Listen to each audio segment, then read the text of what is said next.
ये हम बात कर लेते हैं आज Indira Gandhi institute of medical science के द्वारा जो वैकेंसी निकाला गया है उसके ऊपर बात करते हैं। तो यहाँ पे नर्सिंग और जूनियर मेडिकल लेबोरेटरी टेक्नोलॉजिस्ट जो हैं उनके लिए काफ़ी सीट्स हैं। यहाँ पे 27 सीट्स नर्सिंग ऑफिसर्स के लिए और जूनियर मेडिकल लेबोरेटरी टेक्नोलॉजिस्ट के लिए 23 सीट्स हैं, जो कि आप बोल सकते हैं इस लिहाज से काफ़ी सीट है क्योंकि यहाँ पे वैकेंसी बहुत कम रहती है, तो उस लिहाज से ये काफ़ी सीट्स हैं। तो ये 23 सीट्स आपके जूनियर मेडिकल लेबोरेटरी टेक्नोलॉजिस्ट के हैं और 27 जो हैं वो नर्सिंग के ऑफिसर्स के हैं। अब यदि हम बात करें इनके कितने कितने सीट्स किसके लिए हैं, तो जनरल के लिए टोटल 13 सीट्स हैं नर्सिंग वाले ऑफिसर्स में, और इसमें EWS 3 सीट्स हैं आपके, ठीक है। फीमेल के लिए 4 सीट्स हैं, ये आपको याद रखना है। और EWS में आपके 1 सीट और है फीमेल के लिए और 3 जो हैं वो मेल के लिए हैं। फिर जो बैकवर्ड क्लास हैं उसके लिए 1 सीट्स हैं, EBC के लिए 4 सीट्स हैं, EBC के लिए फिर 1 सीट्स हैं फीमेल के लिए। जूनियर मेडिकल लेबोरेटरी टेक्नोलॉजिस्ट में हम बात कर लेते हैं, तो ये 6 सीट्स जो है वो आपके रिजर्व कैटेगरी के लिए हैं या जनरल के लिए हैं, और फीमेल के लिए भी 4 सीट्स यहाँ पे। EWS कैटेगरी के लिए जो वीकर सेक्शन है वो उसके लिए 2 सीट्स हैं यहाँ पे। SC के लिए फीमेल के लिए 2 सीट्स। तो इस तरह करके आपको टोटल यहाँ पे देख रहे हैं सीट्स 23 सीट्स हैं। और ये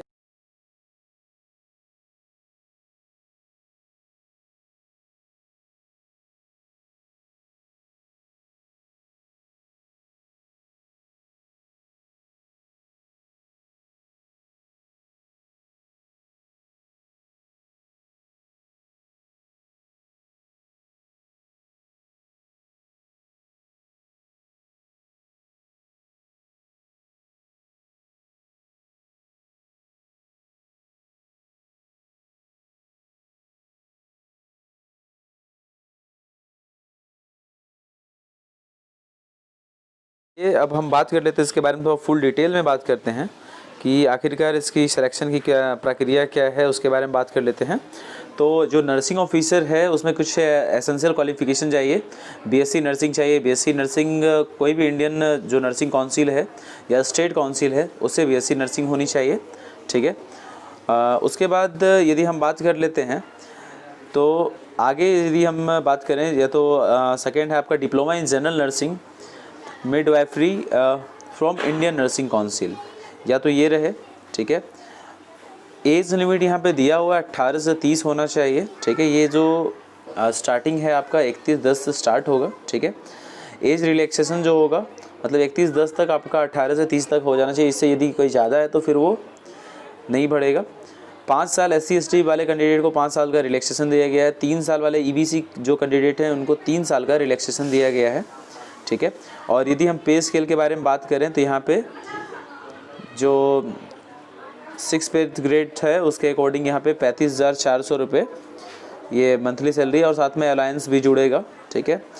तो काफ़ी अच्छा खासा मान सकते हैं, और एक रेपुटेटिव संस्थान में जुड़ने का एक अच्छा सा मौका है क्योंकि इतने सीट्स भी काफ़ी होते हैं। यदि हम बात कर लेते हैं अब जूनियर मेडिकल टेक्नोलॉजिस्ट के बारे में बात करें, तो जूनियर मेडिकल जो टेक्नोलॉजिस्ट हैं तो उसमें 23 सीट्स काफ़ी हैं।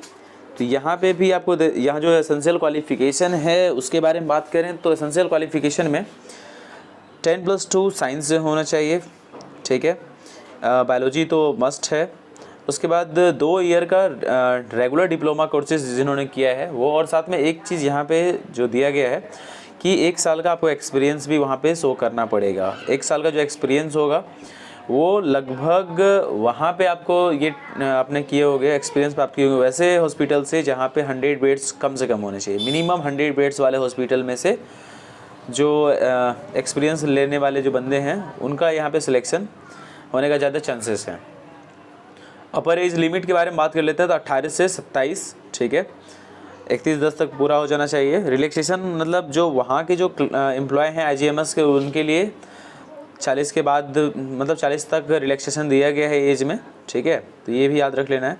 और SC ST वाले के लिए 5 साल का छूट है, तो 5 ईयर्स रिलैक्सेशन उनको भी दिया गया है। और जितने भी कैटेगरी के फीमेल कैंडिडेट्स हैं उन सबको 3 साल का रिलैक्सेशन दिया गया है। अब यदि पेथ ग्रेड स्केल के बारे में बात करें तो ये लेवल 5 का है। तो बेसिक जो दिया जाएगा सैलरी वो 29,200, और कुछ एजुअल अलाउंसेस भी उसमें जुड़ेगा, ठीक है। तो ये आपको याद रखना है कि बिहार में ये काफ़ी अच्छा अपॉर्चुनिटी है एक लैब टेक्नोलॉजिस्ट बनने का। तो ये जूनियर लैब ये जो है आपको मैं ये पहले बता देता हूँ, ये इंटरव्यू के बेसिस पे है। सबसे पहले तो आपको फॉर्म फिलअप करना है। फॉर्म फिलअप करना है, ऑनलाइन फॉर्म फिलअप हो जाएगा www.igms.organization, ये जो साइट है उसके ऊपर जाके आपको फॉर्म को फिलअप करना है। और ऐसे तो जो जनरल कैटेगरी और ओबीसी वाले हैं उनको 1000 रुपये पे करने पड़ेंगे, और जो वैसे कैंडिडेट हैं जो आपके मतलब बैकवर्ड सेक्शन वाले जितने भी हैं उनको 250 रुपये सिर्फ पे करने हैं। तो आसानी से मतलब आप जल्द से जल्द भर दें तो ज़्यादा बेहतर है, क्योंकि ये जो लिंक है वो 31/10 से स्टार्ट हो जाएगा।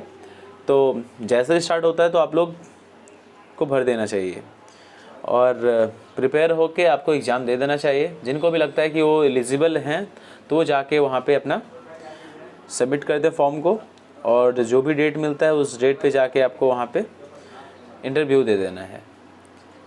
चलिए, तो आज के लिए बस इस वीडियो में इतना ही। और भी नई जानकारी जैसे ही मुझे प्राप्त होती है जॉब से रिलेटेड तो मैं आपको ज़रूर शेयर करूँगा आपके साथ। Bye bye, take care.